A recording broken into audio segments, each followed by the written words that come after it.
Mandate Order is a city building and war strategy game set in ancient China. It is single player only, with modding support planned down the line, and it runs about $20, a little less during the launch discount. You begin this game with a small frontier settlement, and grow it into a city-state that has to feed itself, build an economy, and eventually go to war to survive. And honestly, I think that's the best way to frame the whole game. It is really less about pretty city building, and more about how your economy turns directly into your army. Yeah, the Manor Lords comparison is unavoidable. The building system feels close enough that if you've played Manor Lords, you will recognize the road drawing, the free building placement, and the household-based labor almost instantly. The developers also freely admit it was the biggest influence, so I don't think it's quite fair to call it a ripoff. But if you already own Manor Lords, then the first few hours might feel like déjà vu. Where I think it actually earns its own identity is once you get past that opening loop.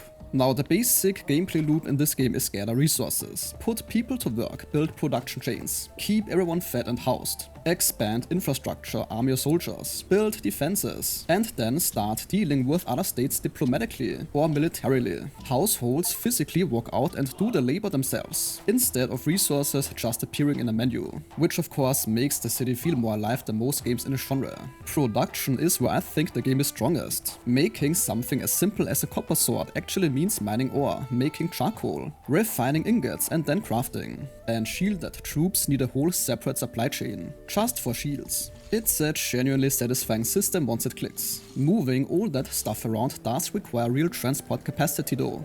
Now of course you also have to keep people happy. Shelter, food, water, fuel, and leftover grain all feed into public approval. And letting that slide risks actual rebellion, not just an angry pop-up.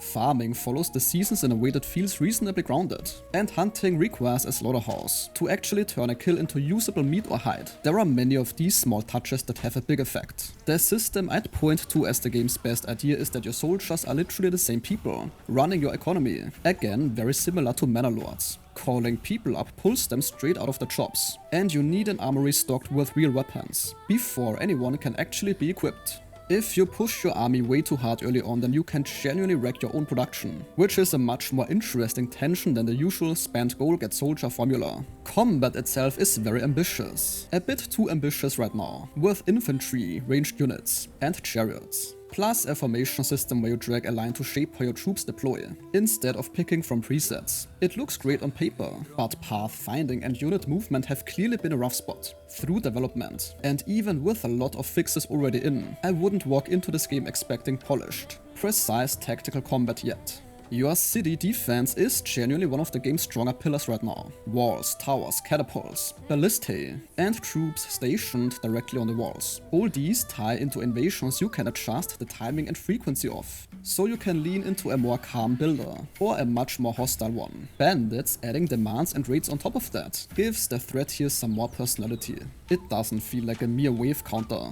And then you have the retainers tied to various schools of thought. These give the political side real weight, and honestly it is one of the areas where the Chinese setting feels authentically built into the mechanics. I'm happy to see this is not a reskinned architecture. Right now the main goal is declaring kingship, and beating the invasion that follows gives you an ending screen, though you can keep playing after. That is basically where the current content tops out. So if you're expecting a long fleshed out late game right now, you will hit a wall. More content after kingship is planned of course, but it's not here yet. There are also quite a bit of rough edges. The camera movement can get genuinely laggy, and the localization across the 12 supported languages leaned heavily on machine translation. And while volunteer proofreaders are cleaning it up, expect some awkward phrasing. The developers are targeting roughly 12 months of early access, with a new map coming in late August, building upgrades in late September, and more crops plus early livestock in late October.